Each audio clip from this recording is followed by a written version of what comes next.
Okay, ready for this? I'm gonna cut this ground wire off just a little, and it's going on this screw here.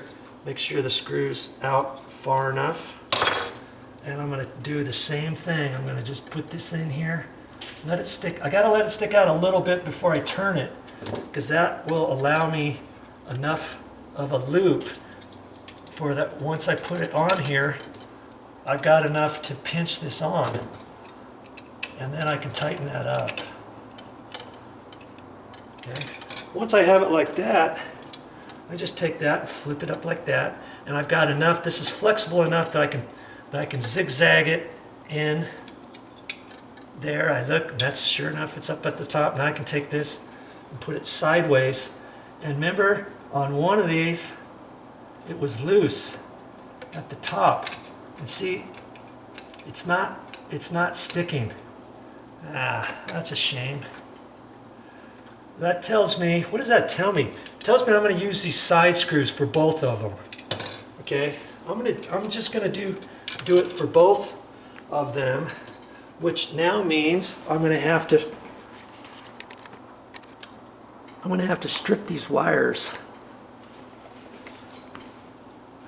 because the end of this before was sticking into the back. Now it's going to go on the side, which means I have to strip this. I usually make that about 1 inch or so. And see, I can cut this one about the same length. That still gives me just barely enough room to get it in the box. I could have made that one a little bit longer if I wanted to, but it'll be all right. Now I can strip this one back.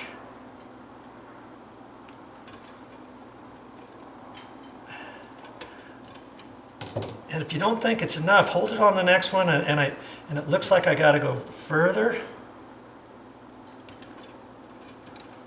And I look at it again, and just a hair more even. Okay. And like I said, make those about 1 inch or 7/8 or so. And now I got to put a loop in those, and I do it just the same way. I just take that in there, let it stick out a little bit, and turn it up, pull it off. Let it stick out about 1/8, turn it up, pull it off. If you do it too much, you can put this back in and kind of lift it off. But I got them just about right. You see those there? Okay, and it's important that you get them. When you put them on these screws, you want them the same direction as the screw's going to tighten, which I've done.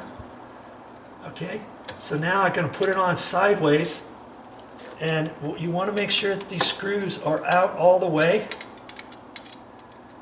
And there's a definite little area where it feels like you can't unscrew it anymore, and that's enough. If you unscrew it harder and harder, you can take the screw all the way out, but we don't want to do that. I put it on there kind of sideways, kind of bend the wire a little bit, put it in sideways. Let's see here, come on. And then I can pull, and then I can swivel it straight.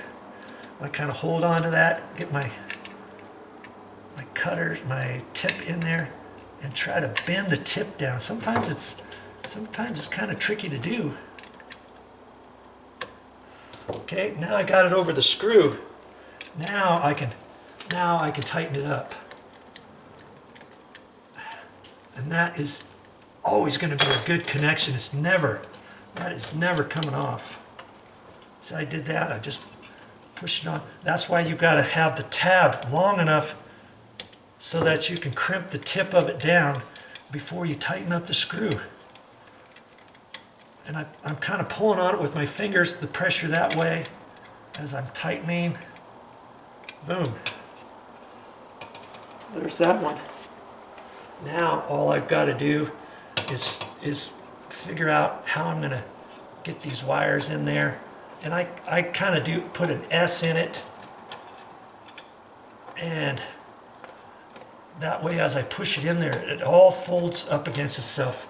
Now see that one there? That one bent down pretty good. Looks like I've got to kind of finagle that up just a hair.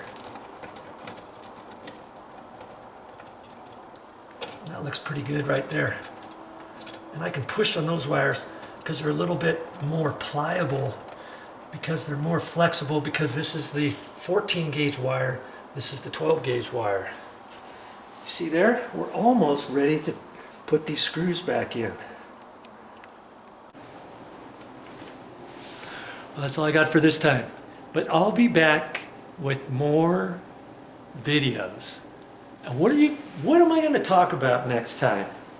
What am I going to show you next time? Well, you'll just have to keep watching my videos to find out.